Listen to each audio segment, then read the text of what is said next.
Hello, everyone, and good afternoon, and welcome to the first of AABE Greater Boston's virtual roundtables being put on in celebration of Black Energy Awareness Month, or B.E.A.M.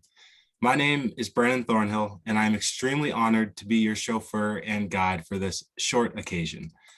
For those who don't know, AABE, or the Association of Blacks in Energy, is a national organization of energy professionals dedicated to ensuring that the well-being of African Americans and other minorities is being considered during discussions revolving around energy policy, regulations, emerging technologies, and environmental issues. The Greater Boston chapter of AABE prides itself on its creation of a strong community of leaders who strive to break barriers and empower fellow members to reach their full potential, all while creating a pipeline for the next generation through both mentoring and scholarship. As we celebrate Black Energy Awareness Month, in addition to today and Thursday's panels, which are both sponsored by Liberty Utilities and Eversource, AABE Boston is hosting a financial literacy workshop with Morgan Stanley on Wednesday, November 10th at 4 p.m. For more information on this workshop, as well as all the other upcoming events that we have planned, be sure to like and follow the AABE Boston LinkedIn page. Now, without further ado, let's get to the reason why you've all joined the call this afternoon. This group of panelists, which you are about to hear from, bring over 75 years of experience from everything ranging from construction and natural gas to clean energy entrepreneurship and everything in between.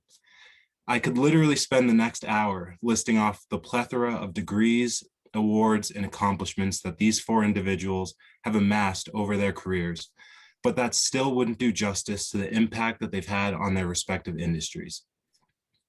If you want to be both inspired and humbled, do yourself a favor and read the full bios for each of these panelists following today's call. If at any point during today's session you have a question, please send it over via the Q&A function, and I'll be sure to set aside some time at the end for so that the panelists can address them. I now have the distinct pleasure to introduce you all to the stars of this afternoon's roundtable. We will begin with Mr. Justin Dean, a managing director and partner at Boston Consulting Group. He is the head of BCG's Washington office and an all-around guru when it comes to analyzing market trends and predicting how the industry can best manage the effects of trying to integrate waves of new technology with infrastructure that may be well over 100 years old. Over his illustrious career, Justin has worked on and led projects from keeping the lights on in Vegas to formulating strategic energy moves in Korea. To say he has a well of knowledge would be an understatement. Justin possesses the entire ocean.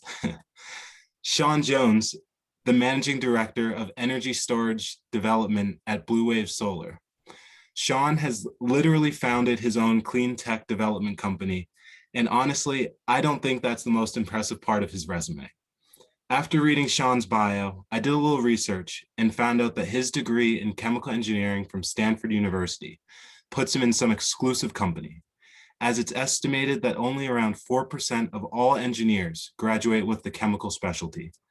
And of that 4%, only 3% of that group identifies as Black. All that to say that of the almost 2 million engineers employed in the US, there are only around 600 to 700 Black chemical engineers at any given time. And we're blessed to have one of them on the phone with us today. So this is why representation matters so much, and why I can't thank these panelists enough for taking the time out of their very busy schedules to share their experiences with us today. Next up, we have Elizabeth Kaiga, the Managing Director of Global Strategic Accounts for Renewable Energy at DNV. In addition to her day job, Elizabeth serves as the President-elect of Women of Renewable Industries and Sustainable Energy, a nonprofit that promotes the education, development, and advancement of women in the renewable energy sector. And she is also on the board of directors for Solar Sister, which is a network of women entrepreneurs that work to develop clean energy solutions to rural communities in sub-Saharan Africa. And not to be outshadowed, we have the legend Tatiana Rock, the president of the Massachusetts business of Liberty Utilities. If you live near Boston and over the past 20 years or so have had working gas whenever you needed to turn on the stove or use your heat, you have Tatiana Rock to thank in part. And the funny part is, I'm only slightly joking. This woman is the real deal. She was in control of running gas yards for years, in control of leading and supervising hundreds of employees and contractors over the course of her tenure. Some would say that a natural gas field is not the space they would envision a woman taking charge of, let alone a Black woman. But don't let Tatiana hear you say that. She's never seen a challenge that she couldn't conquer. And the best part about Tatiana is that she's always done it with her signature down-to-earth personality. This panel is the human personification of being the change that you wish to see in the world. And we're going to keep it right here on this topic of underrepresentation as we begin today's discussion. And I'd like to start off with you, Tatiana. When we look at the energy industry, especially utilities, it's impossible not to notice the stark lack of diversity, most notably amongst the frontline crews and contractors that handle the majority of the daily face-to-face interactions with community members. Now that you're in a position to lead an entire business, what actions would you like to see done to attract more diverse candidates to the field forces, such as linemen, supervisors, and other rewarding positions? Thank you, Brandon, for having me, and thank you for that introduction. So there are a couple of things. In my previous role in my other utilities, it's always been about the people for me. And you go to the yards of a lot of utilities, you do see there are very minimal number of Black and brown employees in the community. And what you do find is, uncles, brothers, nieces, daughters, who all work together in the office because it's word of mouth, right? So for me, it's getting out to the community and letting the community know what is the opportunity in the utility space and what is it that we actually do, starting with the secondary schools, the STEM students. They need to see folks like me and my panelists to know that there is space for them and there's a career for them in energy. They need to hear our story of we're able to do it, you're able to do it. So, and it's also connecting with partners like AABE. My new recruiter, Derek, he is now engrossed in AABE since I've come to Liberty, and he is picking up so much knowledge and so much network as to where we can find talent that we look for day in and day out. And then the third piece, which is very, very critical, I know the talent's out there. I have to go find it. I need different avenues to find it, but we need to make it an inclusive place for folks to strive. Because when you come into this industry, there is this monopoly of, I'm gonna have to just say because it's true, the white male, white female that's always been part of this industry. And you don't feel like you're part of the team. You don't feel valued. You feel like an outsider. When you do bring value, you bring a different perspective. I've seen where, two different diverse employees have to work together to speak to a customer, right? To make a customer feel comfortable about the crew coming into their house. So we need the diverse thought. We need a diverse way of thinking. We need to become more efficient. So we need to be able to go out there and bring people in and make them feel included. Not just the front line, but even as leaders. I have seen time and time again, leaders come into a new company with great ideas, talented leaders, and unable to get through the cultural barriers and challenges and end up leaving without putting like their stamp on how do we treat our customers better and improve our experiences with the customer. So it's about attracting, going out to those places we've not gone before, go to secondary schools, go to the HBCUs, go to the trade schools, find our talent, bring them in, helping them feel included, making their environment too, and fostering and helping them to grow, just like we do any other employee. No, that is an amazing answer. And I did want to kick it over to Sean to see if you had anything to add, especially coming from the clean energy side and the newer age of the companies. Do you see this same struggle of the lack of diversity? Oh, yes. I mean, First of all, Brandon, thank you for the introduction, and thanks for being here. I feel quite special. Uh, no, it's not just internal to the companies and the organizations that we deal with. It is also town meetings. It's also networking. There's so many different intricate plays that you have to be on and really present yourself in the most positive light, as well as just to make a connection. So coming from the developer side, there are so many town meetings where you're dealing with people who are appointed, elected on different boards, and they're active in the community, and they really want to make sure that it's for the benefit of their community.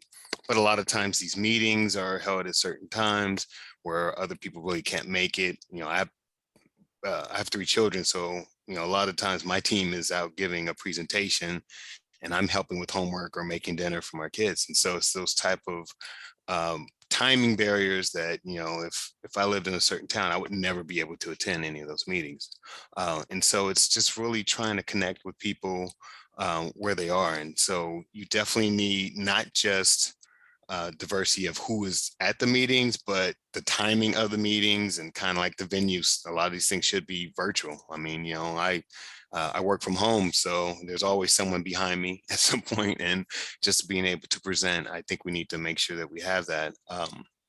And I completely agree with Tatiana on being seen, and but for thus all of us who are in these spaces, we have to reach back and open space for other people to stand next to us, in that type of situation where just because we're in the boardroom, I mean, have sharp elbows, make sure that you leave a little bit more space for other folks to come sit there with you as well. And so that's why I'm involved with all of our recruitment, our retention, every type internal event that may be able to bring some type of diversity into it. As a senior exec, I want to make sure I'm in there. I want to make sure that people see, and I am seen, and I make sure that, even when we're recruiting for interns and co-ops, I'll make sure and reach out and say, hey, I'm Sean, and this is what I do, and this is my team. I want to make sure and introduce you to them, to everyone, and make sure that we have that level of visibility and to be seen. No, absolutely. I think to be seen is something that resonates with everyone. And one piece that I want to touch on is you were talking about the change that the industry must go through. And to be honest, the energy industry really is just one of those places where monumental and revolutionary change has not happened.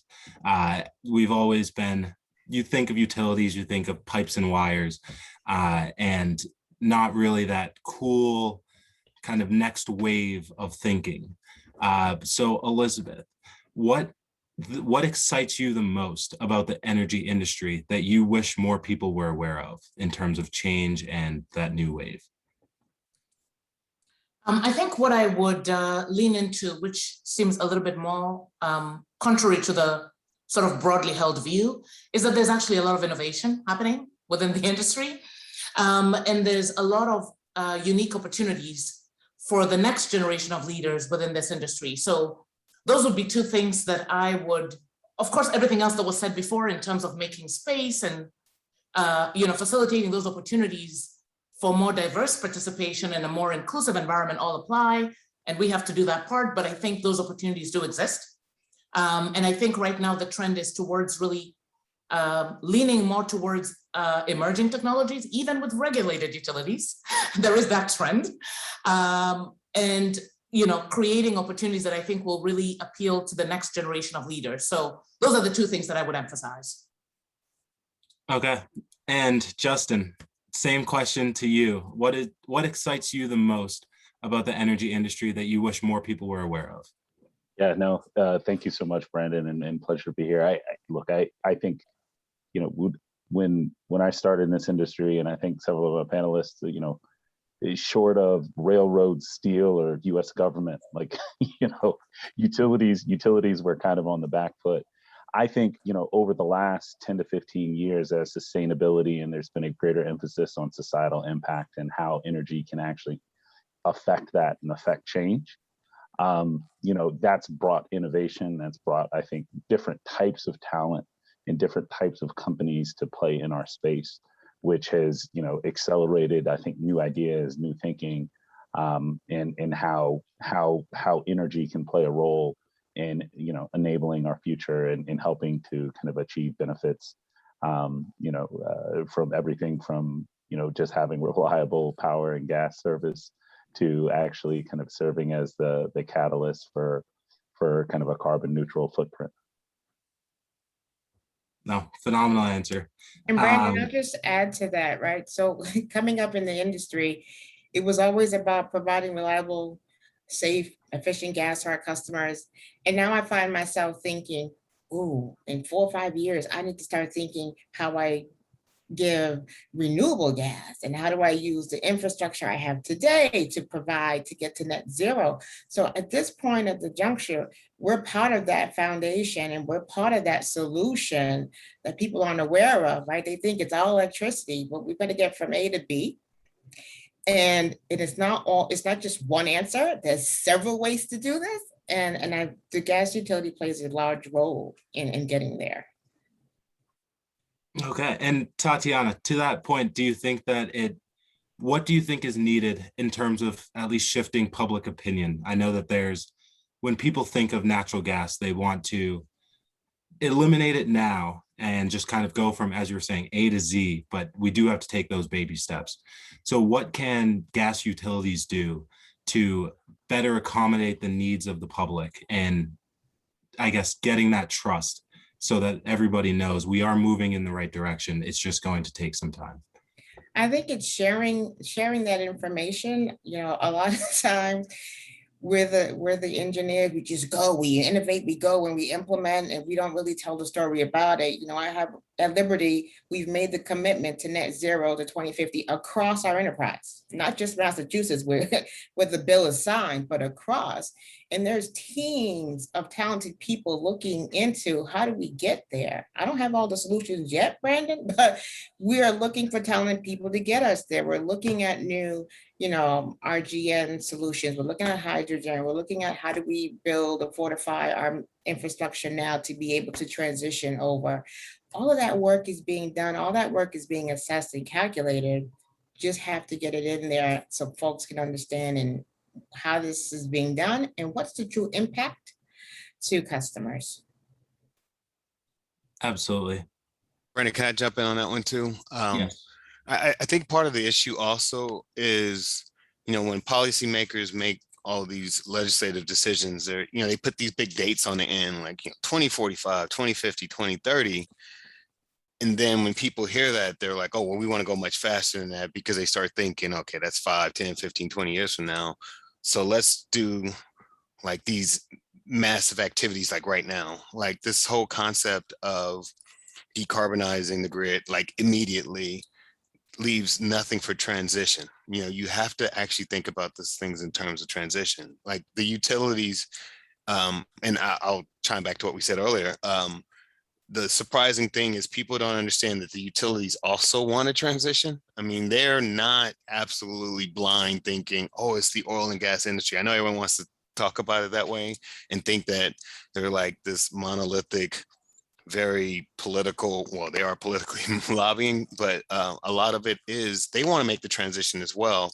But there has to be some arrangements, because you just can't just stop providing gas to customers. I mean, it's going to be a pretty bad winter. We all know that. And it's already cold. I'm already cold. So I'm thinking people are like, well, what are we going to do if we just cut off this natural gas real quick?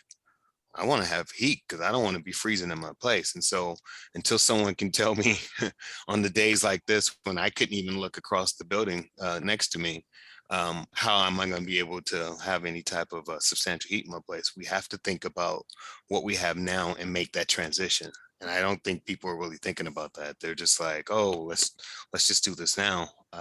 But we have to weatherize, we have to provide these other alternative fuels before we just cut off natural gas at this particular point, in my opinion. Absolutely. And I think it takes a lot of collaboration between industries.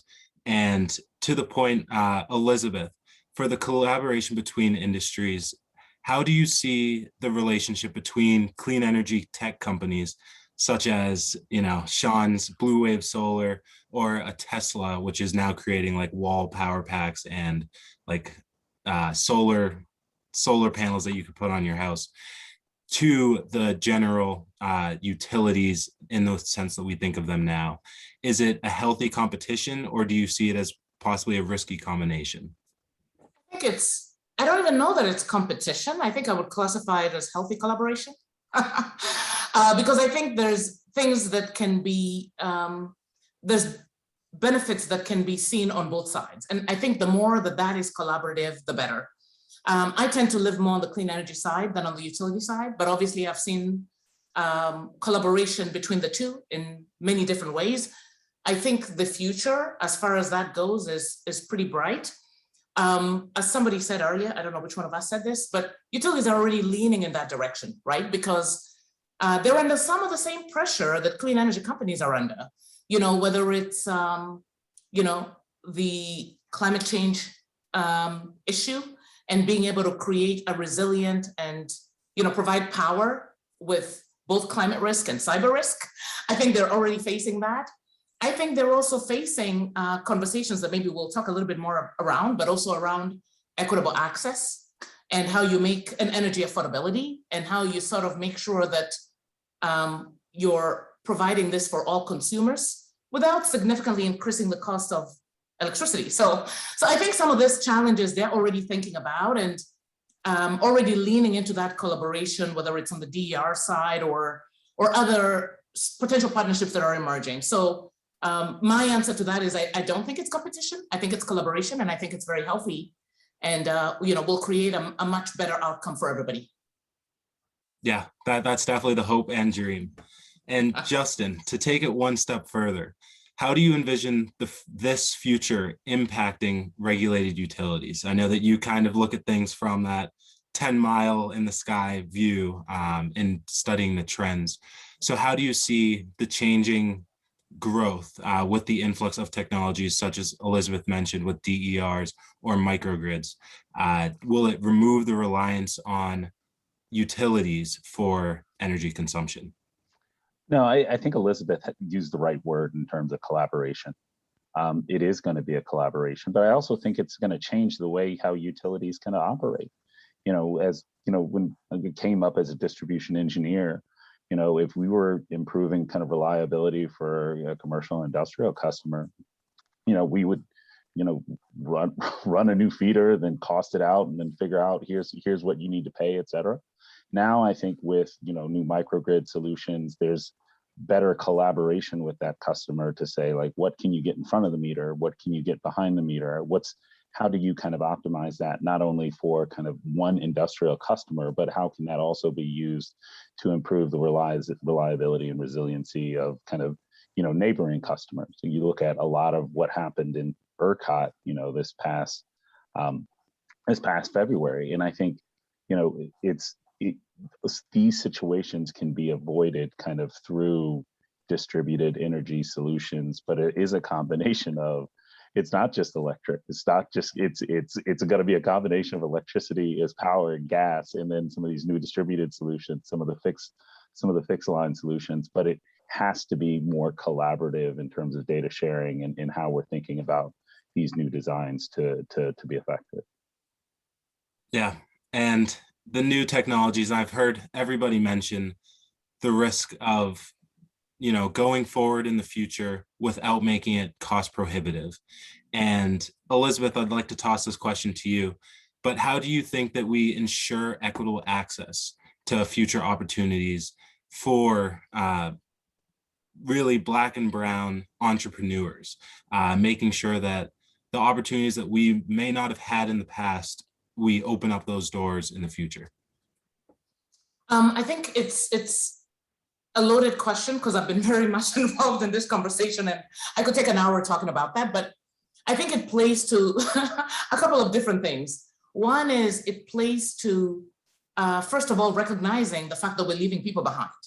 And I think this is a reality that's very hard that doesn't always resonate even in the clean energy industry. And part of that is because when you're doing something that is already perceived to be good, which is sort of the perception with clean energy in terms of impact on the environment, it's really hard for you to reflect on what you're not doing that is right. And so I think one of the things is to really just have a moment of reflection on who we're leaving behind, and then figure out what does it take to equalize that dynamic. So I look at it in more than one way. So one is definitely around access, and that could be opening up. It could be as simple as having a different lens, having an equitable lens on financing, for example. Putting solar on your roof shouldn't be only a criteria for people that have a perfect FICO score and people that can access that kind of financing, for example. It could also be a little bit around the conversation we had around being seen. We don't currently have, there's a few that are emerging, there's a few names, Volt is one, We Solar is another. There's a handful of names of companies that are emerging, especially in the clean energy space, that are Black owned or Black and brown owned or led. I think those type of initiatives are also really critical. They struggle with the same sort of challenges that I just mentioned, whether it's getting financing, to sort of drive the company forward, whether it's market access. And there's a lot of different combinations of things that have to be figured out there. Part of that is policy. How do you make this workable? And so I think we have to look at it two ways. It's about access, but it's also about supporting entrepreneurs that look like that are trying to move the needle on this, because I also think those are the voices that can also speak to what's going on in their individual communities. And some of the solutions that they're proposing are very community-based, like community solar. And so we have to create a path and an opportunity for those type of entrepreneurs to also be successful. It's not just about access, it's also about equity. Absolutely. And yeah, Sean, I'll definitely let you chime in here, coming from the entrepreneurial background. Yeah, absolutely. I'm biting a bit on this one. So the issue that I see all the time, and we all know this, is disadvantaged communities always get what's left over of the pie rather than having that first bite. And so what I think is what I really like with all the definitions that are going around on environmental justice and disadvantaged communities, and here in Massachusetts, these gateway communities, let them eat first. Let's start dealing with the problems where they are. And I love California. California has a California environmental screen that does poverty, pollution, and it's just like scores for different areas. And so there's certain areas that are red, yellow, green. All the money should flow to the red areas first. So the gateway communities, the communities right around Boston that are the most impacted by all the pollution, that are most impacted with their power going out. Those are the people, like, they're going to be flooded quickly. The folks on the front line should always be the one that get first. I just feel like we're stuck in the cycle of, the first ones to get COVID vaccine were the ones who literally could be by themselves and not the people on the front lines. And so it's those type of things where we make this judgment on, we'll make a carve out. I mean, I know New York has their CLCPA where it's, 30% has to go for disadvantaged communities, but they're going to address the 70% first. We all know that. And so I'm thinking all of the projects that are prioritized, if you are in a certain region or certain segment of the population, that should be the population that, or the projects that are prioritized. And we rarely do that. And I think there are a lot of parallels with addressing hunger. Addressing energy. You have to have logistics, and what it really happens, you feed the folks that really need it the most, instead of just being like, okay, well, you're active and you're doing these other things. So we just have to prioritize this better to the communities that are absolutely, landlocked and don't really have other resources. Yeah. And I think that is, all encompassing, just completely tackles the problem. And to the point of the policy, a lot of these changes can only happen if the right people are at the table when these discussions are being had. And I know that you four have like risen the ranks so far in your respective industries, but there just are so many gaps when you look around of people who don't represent the specific communities making decisions for those communities. And Tatiana, this question I'll pose to you first, but what actions do you think energy or power utilities, or just energy companies in general, can take to increase their representation in the boardroom, and also like government entities, whether it be regulatory bodies, increase their representation on those boards? Ooh, loaded question. There's so much you can not think about it. You you can do. One is go and learn, right? There's so much going on and people have no idea. We have a stakeholder management group where we're trying to get to the community to tell them, here are the decarbonization rules that are coming out. Here are how it's going to impact you. We need you to show up at this meeting, and we need you to show up at that meeting, and we need you to call your representatives and let them know how you feel about these bills. And I tell you, Brandon, it's been a struggle. It's been a struggle because, and I'm trying to figure out why is it folks just don't understand. Is there so much going on? I mean, we're in the middle of a pandemic. People are choosing between what to eat and to pay their bills, the utility bills. And when you load them up with these like electrification and net zero, and like, I think it becomes a struggle. So it's learning, bringing the information to our customers, to our stakeholder managers, getting them in front of the policymakers, getting them at the town halls, making sure their voices are heard. And like we've always known, you got to get out and vote. You got to get out and vote for your voice at that table. Because if you don't, you're gonna get what you get. No, absolutely, absolutely. That voting is a huge piece. And Sean, yeah. It's huge. It's a part of everything that we do. I just did my own ballot, not to get off course, but I had my ballot for Boston. And they're asking me, do I want to put a substation in East Boston? It's actually on the ballot, yes or no. And I'm like, wow, we are progressing here in Boston. But like, how many people don't even understand what that means, right? This is a substation. We need power. We're trying to get to net zero. Yes, it's in East Boston. Where else would you put it? Like, it was a one-liner question that is so loaded, and you're asking our citizens to vote on it. And so you've got to read up and understand what's happening around you. And we as a utility, we in the entrepreneurial space, we in clean energy, like we need to get to our communities and let them know what's happening. No, absolutely. And Sean, did you have something? Yeah, the one thing I wanted to add to the conversation, last year, as we we're going through all the racial unrest and awakening, I had a lot of really great conversations with my white allies. And one thing that came out of it, which I found completely fascinating, because I've been in the industry over 20 years and just it had never really happened. I had a lot of allies asking me very specific questions about, do you know anyone to be a corporate counsel in my organization? Do you know anyone that we should try and interview to be part of our company? Do you know anyone that may want to be a board member of an organization? It felt great to be like, wow, you really care about what I'm saying, because normally you guys make these decisions without even consulting anyone. But to make sure to know and to be very honest, because I'm pretty sure there was a point where people were a little nervous thinking, okay, well, is it PC, I guess, if they still say PC, to ask, do you know any Black friends that could come to my organization? Because that's kind of what it amends to. I'm like, yes, we have Black friends, so I'll definitely help you.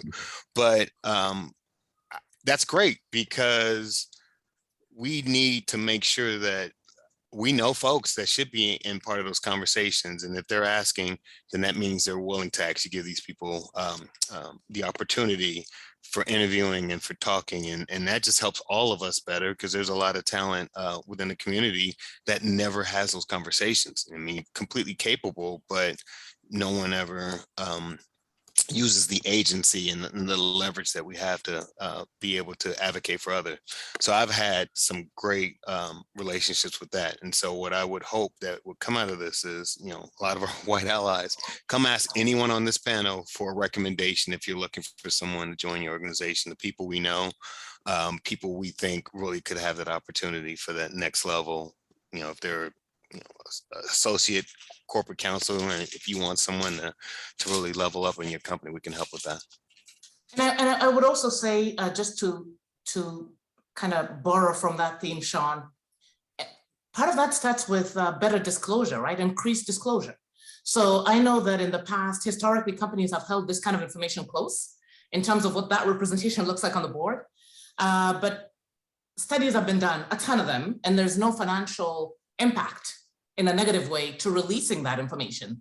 Matter of fact, as Sean said, that could also be a motivator to actually accelerate, you know, attracting that kind of talent. So I think one of the things that I would just say specifically around corporate boards is disclose it. You know, there should be some sort of transparency around what that looks like and what you're looking for.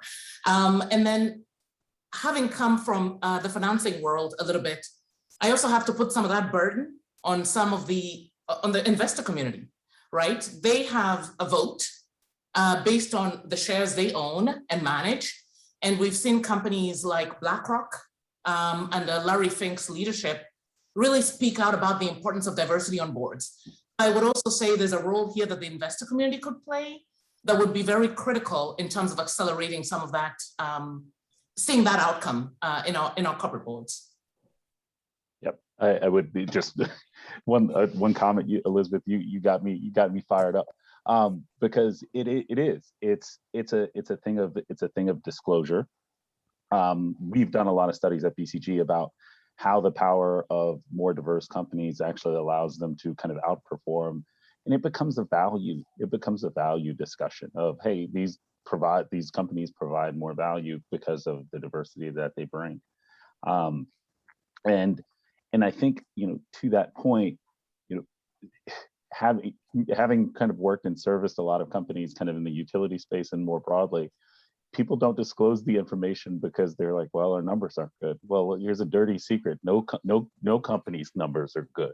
So, you know, it actually hurts us more collectively because we're not sharing some of that information, learning from who's doing certain things well in looking through that. We did, BCG signed up for management leadership for tomorrow's, you know, Black Equity at Work certification, and their soon Latin Equity at Work certification, which has been phenomenal because it's actually creating an ecosystem of companies that are actually trying to do that better. And I think those are some of the, with all the challenges that 2020 gave, I think some of these new kind of solutions and how we're thinking about diversity when people talk about ESG, which didn't happen before, is all a very good thing. And I'd like to add, because here comes the down to earth Tatiana, I could get in trouble for this. I am in agreement with the panel, and I say call me, but only call me if you're serious about change. I have real good, talented friends that can come help you build your organization and improve. Come to me if you're honest about wanting to change in the talent. Yeah, we don't want the Rooney Rule. We don't want like the NFL. Don't just put up an interview and don't ever get nobody the job. I mean, we want for real. I like that. Certainly. Yeah. And I guess with I think the honesty and the culture, there is, just to be honest, there is that, like if you're the first in line, if you were the first Black person in that space, it's often very uncomfortable. It's also often very challenging. You face those either disrespectful remarks, the microaggressions, or just the, you know, people believing you don't belong in that space. So Tatiana, I'll ask you the question of, what is your secret for navigating those uncomfortable situations? It's my network. I have a board of directors of mentors that guide me. but I have a network of people that I can call on at any time that are in the organization. They feed me information all the time and nobody realizes it. That help me navigate throughout. Like, this is not a one-person show. I am not here just because of me. I am here because of all the people that pushed me up and pulled me up at the same time to get to this spot. And that's, to Sean's point, why I owe it to open up space for others behind me. There's no way I would have been able to do this alone. The amount of times where I was told I got the position because I'm a woman, I got the position because I'm Black, unbelievable. Having to continuously prove like what my capabilities are, being told, you know, the microaggressions, oh, she's aggressive. I'm not aggressive, I'm accountable, right? You know, I keep accountable, not aggressive. So, you know, building my confidence and building the articulation of what is really happening so folks can have a true understanding of what dynamics is having in this room. And this is how the diversity and cultural understanding diversity, understanding where people come from becomes very important. And me being open and able to share those experiences with anybody in the room to help not myself to grow, but them to grow too. Right? So you need a network. I don't care who you are. You're not doing this alone. And if you are struggling big time, reach out to people, raise your hand, say, I need to find the right people now. I just don't raise it to anybody. The right person to help you navigate. These are the things I had to learn, and I'm grateful for my network of people that I have till this day that I can call on any time to support me and help me through issues. Yeah. And I will see, Elizabeth, do you have anything to add on that topic? Secrets to navigating those uncomfortable situations. She really put it well. So I'm just going to stick with her response. No, that's perfectly fine. Because I do believe it really is about building community, right? And building, you know, I always say to people, at some point in this journey, you know, there's ups and downs, and you're going to need that sort of place that you can go to, you know, as a sounding board. You might need that place that you need to go to vent. You might need that place that you need to go to essentially just, you know, get some different ideas about things. And it's not always your industry expertise. Sometimes it's softer issues, you know, with navigating this journey. So I do really stand behind that, building a community around you, and it's going to be solid. So I would also agree that you got to make sure that whoever you have in that circle, you know, is going to be sort of your strength, I guess, as you kind of move forward in this journey. So I would agree 100% with everything that Tatiana said, and say, yes, you got to build that community. I'll toss in one too, Brandon. So the thing is, I grew up in a Black church, and so I'm not shy to get in any kind of situation. I used to have to get forced up to go play the drums and do stuff, and never had a drum lesson, couldn't sing a lick. So I don't care. So when I get into these situations, definitely like Elizabeth and Tatiana said, I got my wife at home, I got my kids, I got my friends. So I don't go into a lot of these situations to be like, oh, I'm going to go find a friend. I'm friendly, I'm cordial, I'm in the room, but I'm really in there to make a solution. And I want to find a solution and to make change. And how I bring that change is by being me, like all of me, you know. And so in a lot of these situations, it's all brand new to me. So I'm like, I think about it, I'm kind of like an explorer kind of guy that I think about these situations, because I'm first gen, low income. You know, my dad didn't graduate from high school. He was a lead custodian. My mom worked in cafeteria. So I'm literally blue working collar. And so all these situations are new. I was the first one, youngest of 10 kids, and I'm the first one to go to college. And so when I look into all these situations, it's all brand new. So I'm like, okay, cool. So I've never had this situation where I don't ask, but then there have been a lot of situations where I didn't know what to ask for. And so that's where I've been really helping with people being like, what are those hidden rules? You know, what's that menu of, you know, kind of special sauce that you need to know in these situations? And a lot of that comes from that of having been through and being able to look back and say, wait, you guys were able to do this? And all you had to do was ask. Okay, cool. So that's where I help everyone with. And then, yeah, I go kiki it up with my friends. I don't do that at work. Yeah. And with kind of the kind of compartmentalizing your place and your community, Justin, this question is, I'll pose it to you, but advice for someone early on in their career or someone who's just really thinking about their place within the industry or within their company. And maybe they're thinking, maybe this isn't the right place for me, like pulling that trigger and changing companies, changing industries, changing jobs, or exploring other opportunities. What is your advice there in terms of how that can be approached? Yeah, so it's interesting. I think as I've gotten more senior and started to look across the space, I think, you know, folks that are Black or brown or have greater risk aversion of pulling a trigger and leaving a job, leaving and starting a company. That's why I see somebody like Sean, a smile comes over my face like 10 times over, because you come back to like this clean tech revolution, you know, there's just as much talent kind of in this room that could be starting, you know, the next, you know, $1 billion, $2 billion, $3 billion company, and kind of going and creating multi-generational wealth. But, you know, they just don't know anybody in their network that's actually quit their job.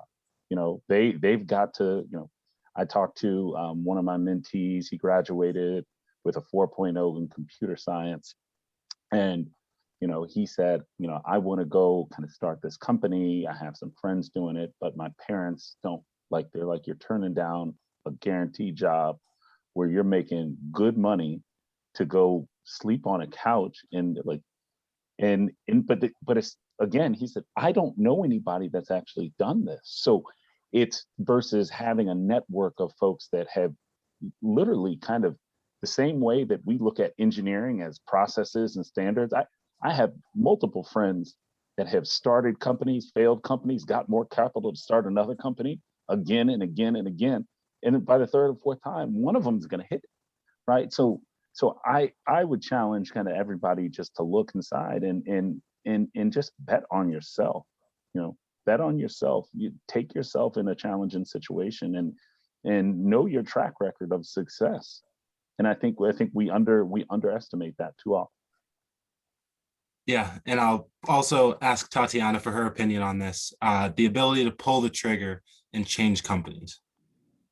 Yeah, so I definitely agree with what Justin has said, and I'll just add to it because from my own personal experience, I just divorced my last employer after 17 years. And it took a while for me to get there. And the way I processed it was when we started the relationship, I had expectations, my employer had expectations. I grew, my expectations changed, and they weren't aligning anymore. They just weren't aligning anymore. And I had to say to myself, in order for me to survive, you're gonna have to get out this relationship, girl, and you're gonna be okay because you have the talent, you have the skill set, just like Justin said, bet on yourself that you're gonna be okay. And guess what? If it doesn't work out, get up and try again. Just get up and try again. And so it took me, I'm not going to be honest, it took me like a year to get myself together, like self-evaluation, awareness. What do I want in life? Who do I want to be? Where do I want to go next? And then to say, okay, I'm ready to move on. I can do this. And the self-awareness freed me. It absolutely freed me from the shackle of this, you know, paying. I can get another paying job. I can get another paying job. They're out there. I just need to find the employer that's aligned with what I want to do and make that leap. So my Tatiana's perspective, know what you want. Really, truly know what you want, know who you are, what's going to make you happy, what's next for you, and then start looking for the role that fits that. They are out there. No, that's great. Sean. I just wanted to add Yes. one aspect to that. I agree with Tatiana in terms of paid employment, but wanted to go back to Justin's point about just entrepreneurship. I also think it's really important that, you know, that we're given the same sort of opportunity to fail as everybody else that is an entrepreneur. And I always think of something that Larry, who you probably all know from her TED Talks, once said, and I wanted to quote it right. It was something like, our failures are considered the rule and our success is considered the exception. And so I think sometimes that adds a lot of pressure, even for people that want to go down the entrepreneurial path, because you're not allowed to fail in the same way that others are allowed to fail. So I think being able to have that sort of even footing, I'm not saying that we want to fail, but, you know, in the process of entrepreneurship that happens, you know, it would be also good to have an environment where we're allowed that same ability as others. No, here. The one thing I wanted to add, and Justin, I wanted to vibe off of that too, is when I tell people about why I quit, I was kind of like Tatiana. Every job I've left, I was just done. The microaggressions, just being so upfront and black about who I am, and that just didn't fit anymore. But the other thing that the few times that I've left, I wanted to bet on me. And the funny thing is, a lot of people will bet on themselves for other things, but not for entrepreneurial, to make money. They'll go and quit their job to become a singer, or to become sports, or to do, oh, I'm going to become an actor and I'm going to live on a couch. But you won't live on a couch for you to make $1 billion app or something like that, but you're going to do it to become an actor or a singer. Like, we should have that same type of commitment. If you're passionate about it and you're willing to do it, and you're able to make sure you can put in the time and effort to do it, like, yeah, sit on that couch to become an app, rather than to see if you can get a role on, you know, Law and Order, or like the 25th version of it, you know. And that's kind of, you know, I have friends that have done that. But the one thing I did want to address, what Justin, you also said, is coming from a FGLI background, is when you do see that first job and you're telling your parents about it, and then they're worried. They're like, you know, because that was the first thing my parents, and when I quit, man, I'd been working for 15 years already, and, you know, I had some savings, and I had a wife working, and had kids, and they were like, are you sure you want to do it? And I'm like, I'm good, I got this. You know. And so I think it's just a cultural thing. Some folks, like, you know, you got that good money. You know, my dad just said it, you got that good money, boy, you sure you want to let it go? And I'm like, yeah, I'm good, because there are bigger things for me. And so I think we should think about that in terms of my star role, or my sports dreams, or whatever. I mean, if we're willing to sacrifice everything, and people move across the country for that, I think you can do the same thing for your entrepreneurial, even if it's just to own a shop, or is it just to, you know, I met a cool guy in Austin who was selling sneakers, and I try and buy everything out of his store just because he has sneakers and it's all authentically Black stuff. Mhm. I'm going to support his vision.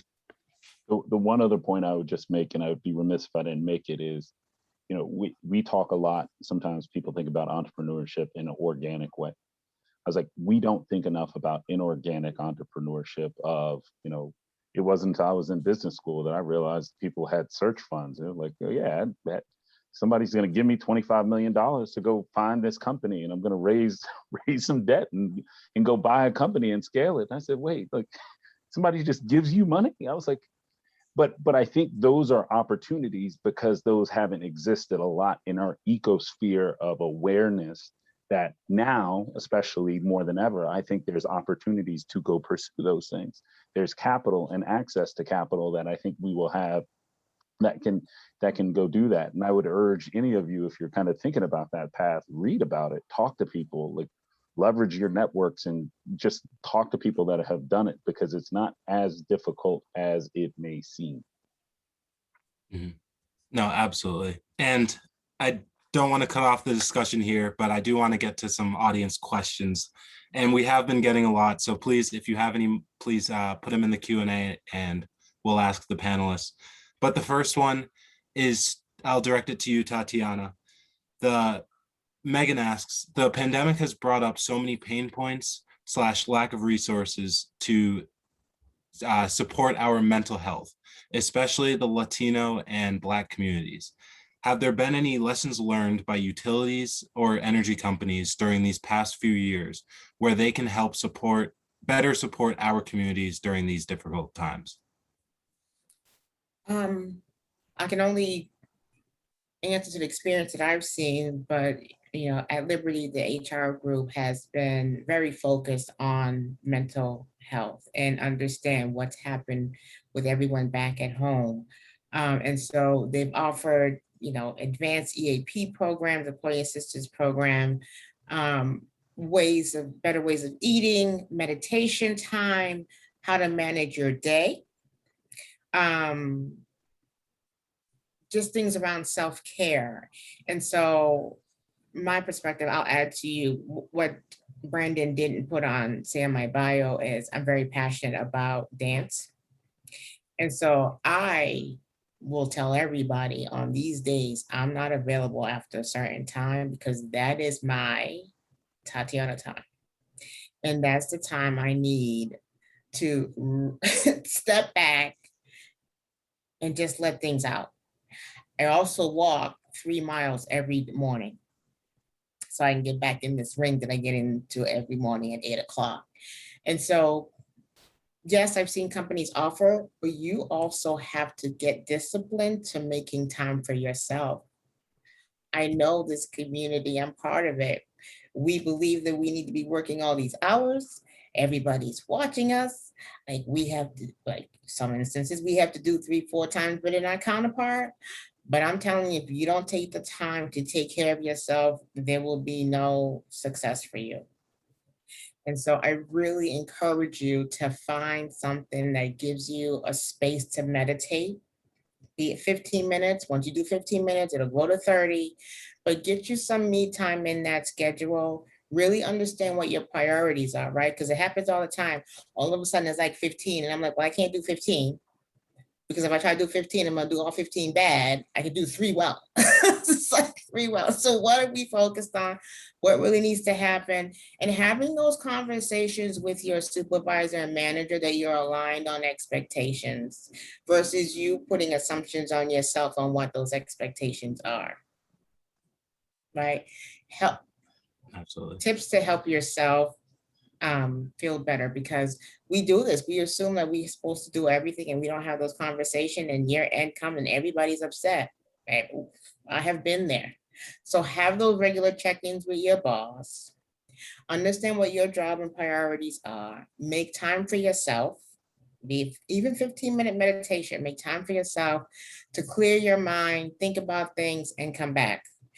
You have got to take care of yourself first. I cannot stress this enough.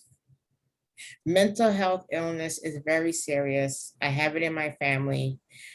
It's a challenge for me, and that's why my me time is important, because not only do I run an organization, but I have a family that I need to take care of, and I have myself that I need to take care of. So you can find it. If you need some tips, call me, because I do this all the time. My email's available, and we can talk through how because I'm very serious. I've seen people like close to death because of stress at work and not taking care of themselves. And I don't want that to happen to anybody else. No, I mean, that's Yeah. extremely important. Like mental health is just health. Everybody likes to think of the physical components, but mental health is equally, if not more important, especially with the pressures that we are constantly under as we go about our day jobs. So the next question, kind of shifting gears a little bit, but Justin, how do you push / encourage the leadership, which is typically white males, to include more diverse members in the community and more diverse perspectives? Yeah, look, I mentioned it earlier, but I come back to like, just help people to understand the value associated with it, right? This isn't charity. It's not philanthropy. Like, if you start to understand, if you're a CEO And you start to understand that, my company will have kind of outperformance kind of with more diverse perspectives and diverse thoughts. It'll cultivate a more inclusive culture and we'll have more success. Therefore, people will want to stay and not leave and grow kind of in my company. Once you start to understand it's all about value and it's about performance and this helps you to do better, I think that was pretty eye-opening. During the summer of 2020, I talked to about 100 different CEOs, CFOs, and COOs. It was a very interesting set of conversations. Many of them wanted to have a conversation on race, but they weren't clear like what even words to use. So, just normalizing that, helping them to understand if you change your perspective on, hey, this is the expectation, this is no different than, having good reliability or having a strong customer performance. It's a value lever for our company. And I'm going to hold people to account for it the same way. And what we don't achieve, I'm going to look at it with the same level of business rigor. And I think too often within companies, we look at it as, we celebrate activity around diversity, but we don't celebrate outcomes moving. Like, look at all we did, but the outcome stays the same. We shouldn't be celebrating that. We should look and say, why didn't we get it to move the way we did, the same as any other business problem? We look externally, think about like how you use your strategy as a lever to actually drive value and improve diversity in that aspect. Because your company representing is a manifestation of what's happening inside your walls, outside your walls. So how do you actually think about that, whether it's supplier diversity, whether it's marketing, whether it's kind of some of the customer programs that you're targeting? And then third, how do you think about philanthropy in that way? And how do you use kind of your ability to influence the community to drive meaningful changes in the places you want to make a difference? No, absolutely. And I know that there has been the push to, at least for executives looking at their performance, tying race and diversity in as important as like OpEx efficiency and revenue, so that they are working equally hard and it isn't just that kind of side project that they just put on the back burner so it looks good. So Alyssa, Brandon, can I just add to that Yeah. Topic, because we also need to be clear on what the definition of diverse means. Because if you go to HR, a lot of the companies have met diverse requirements. We're talking about Black and brown representation. And so when we're having these discussions in that closed door, like that's how crystal clear you have to be on expectations. Absolutely. We both said the same thing. And the one thing I would add to that is there's this whole concept of, and I've been talking about it with a lot of folks lately about the talk, that every Black parent has with their child about, this is what you do and what you don't do, and, that kind of thing. What I try to exhibit with the executives in Blue Wave and every organization I've been involved with is to basically have a version of the talk with them and let them know, being the only African-American here, there's a certain way I approach this, and then, I've had some folks really actually understand, oh, well, I see the way that, the Black folks and the brown folks kind of, interact with each other, what's going on. Everyone always wants me to be the Black people's spokesman. And so I'm like, you know what? I don't want that unpaid work anymore, but I will make sure that we have space for Black folks and all these things. And so there was this whole process of, last year was about centering on the lived lives of Black and brown folks. But it gets very difficult because, like I said, everyone was very gung-ho in May, June, July, probably about August. But by the time September came around, everybody started backing away from all these, this is a little bit too much to kind of change the entire structure of organizations. And so I think as Black and brown folks, we need to be very upfront with the organizations that we're working for in the companies and saying, oh, what are you going to do? There's all these pronouncements of, Black Lives Matter, but did that only happened then, how does it transition into the future? And what are you doing to make sure that there's representation? Like you said, Brandon, and it's kind of cool. I had never thought about that. I'm 600 of 2 million engineers are out here. If you really think about it, like I want to double that number. So how do I do that? You know, and so I have to start thinking about that and really, well, what is it about my journey and the work that a chemical engineer does that someone else doesn't want to potentially do it? Because do they not know what I'm doing? Do they not know how we're engaging? And so it's these conversations. I'm just brutally honest in a lot of our meetings. And when we have this discussion, I'm like, not diversity, Black, brown, justice, you know, and equity, not equality. I don't deal with the equality stuff. It's about equity. Absolutely. And Elizabeth, I will toss you one more audience question, which is, what are the most promising strategies you've seen to make clean energy accessible to all customers? I think some of what I've seen, first of all, I think the most promising strategies have to be big enough, right? So we can definitely do things on an individual level or a company level, but I think those things that have a big impact have to be big things. So I think some of what I've seen that really moves the needle is around policy. And I know that's not an easy one to tackle, but I think if you're going to make a difference that has meaningful impact across a large landscape, that is one avenue that we need to look at. In the same way that we're having a moment of reflection, I think the industry, the clean energy industry, has also looked at the policies that existed before and noticed even those policies were not equitable. So I think there's still some work to be done on the policy side that can really move the needle in the right direction. The other piece that I always talk about, because maybe that's the world I come from and I still feel like they have a lot of leverage and power, is the financing and investor community, you know, and how they open up paths not only to access to capital individually, but also just access to capital, you know, that want to make a difference, that want to have an impact. You know, how do they show up in those communities? So I think that particular category of people, and I've seen some of the larger banks, like US banks, sort of publicly saying that this is what we want to do and this is how we do it, and sort of being open to some critique on that front.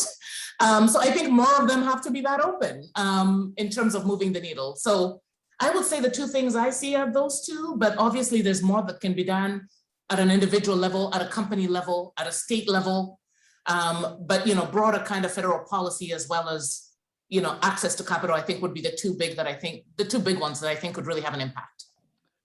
Yeah, and maybe just piling on the policy point, you know, as I look at, you know, all of kind of these panelists and then probably the folks in the audience, you know, to influence policy, you know, sometimes you don't need the biggest voice, you just need data. You know, I've been surprised in the number of policy discussions that I've been in over the last 5 years, how much it's just like the data that was using was dated or just was just lacking. And it's like, you can actually just, you know, just share the data that you have access with and help people understand and get educated in the right way on some of these kind of issues, and write your congressperson, right? You know, go to your community meetings and like share that data and let that take a mind of its own, because I think we know this industry better than a lot of other folks around that are kind of making decisions on our behalf. Yeah, and I see we have 7 minutes left. So I will ask one more question, and I'll ask this to the entire panel and just ask that you keep your responses short and brief. But what gives you hope for the Black and brown community as it relates to the clean energy revolution? I'll start with you, Tatiana. What gives me hope? I think this panel gives me hope. The folks that have called in and see us and participating and listening and spreading the word on the talent that we need to help us get to that clean energy and transforming our utilities for the future. That gives me hope. Getting out to the communities who are going to be greatly impacted by these changes and helping through that transition. me being in a space where I can help with some of those decision-making within the utility on how we engage our stakeholders, that gives me hope. And all the beautiful children I see going to school and learning about STEM, science, technology, engineering, and math, and just like we said earlier, pulling them along, like, you can do this, that gives me hope for our future. All right, and Justin, what gives you hope? Tatiana hit it, but I think it's Brandon. It's folks like you. I mean, it's this next generation of leaders, and they're just coming up. And I think where you all can kind of take this energy sector and what you're going to have, in terms of kind of driving change is going to be kind of, just outstanding. So excited about it. All right. I appreciate that. Sean, you're up next. Yeah, I'll say the same thing. It's like the baton. I mean, I think we're passing the baton. I mean, there's a bunch of us have been in this industry for 20 years where literally these types of conversations, they weren't having it because it was 5 of us and we were probably in 5 different states and we didn't have platforms where we can really talk. And so like the advent of technology allows us to be able to, I mean, this is oral history, but this is now on video too. So we can really talk about some of these battles and you can hear and you're open to this conversation of hearing about it. Cause you're a young man entering this industry and you're 2-3 years in and 17, 18 years from now, you're going to be telling someone else. And definitely the kids, because I have a 14-year-old, a 12-year-old, and a 8-year-old, and they are, they listen to everything. And I'm like, God, you guys don't listen to me tell you to do anything, but you hear everything else I say. So they're really in tune with clean energy. And because, they just started looking and they hear me talk. And my youngest is like, who are your new heroes? And she's like, scientists, because they see that there are problems in the world and they want to solve them. That like I get tears thinking about that, because that is the kind of thing that we need from this next generation, to think about people using science to make solutions for everyone. And I think that's kind of where I'm very hopeful. I'm contributing my 3 kids to this effort, and they are soldiers. They're ready to fight in this clean energy revolution. And Brandon, you can kind of lead them and pass the baton on to them after they graduate from college and ready to learn how to do it. Yeah, that's the hope. Elizabeth, I'll let you bring us home. I will agree with everything, including this panel. I mean, I think I told probably way too many people how great it was to even just have the prep session, where you can talk about shared experiences without having to give the context and the history and how, it's sort of understood how you got here, and you can just have that next level conversation. So that's been very motivating for me on a personal and professional level. I am also motivated by the resilience of this community and what the community has been through and how they continue to rise. So that also gives me hope. And then next generation, like everybody said, I do have a platform and I use it. And in some of the conversations that I have with college students, including one that I did at Texas Tech, I am inspired by the fact that they question in a way that we didn't.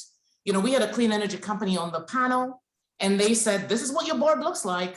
What should I read into that in terms of my ability to progress within the organization? We didn't think to interview the companies that we work for in the way that they do. And they just have a bigger vision for themselves. So that's also very inspiring. And then last but not least is that now there's more of a focus on the S and the G as opposed to just the E. And so, I'm hoping that this is going to change that dynamic in terms of conversations that are going to be had around governance, whether it's board composition or environmental justice or other things, that we're going to hold stakeholders more accountable to all the 3 letters, not just the first one. So that also keeps me very optimistic. No, that, I think, perfect way to wrap this up.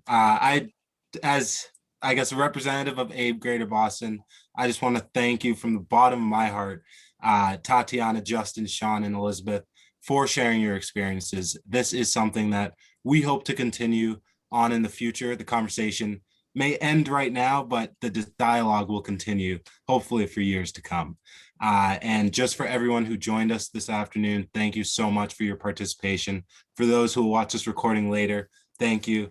And it means so much, I know, to Shalea Morissette, our AABE chapter president, our entire e-board. I'll give a shout out to both Layla and Derek, who helped me facilitate this panel in the background. It's been an amazing opportunity for myself and I know to get AABE out there so that we can increase our membership. And one last plug is for, if you enjoyed this session, we have another panel coming up on Thursday at the same time with Shalea Morissette moderating, with the panel of 4 amazing Black women who will again be sharing their experiences and what they hope to bring for the next generation. So thank you so much. If you enjoyed this, please tune in on Thursday, and I will talk to you all later. Have a great night, everyone. Thank you, Brandon. Thank you, everyone.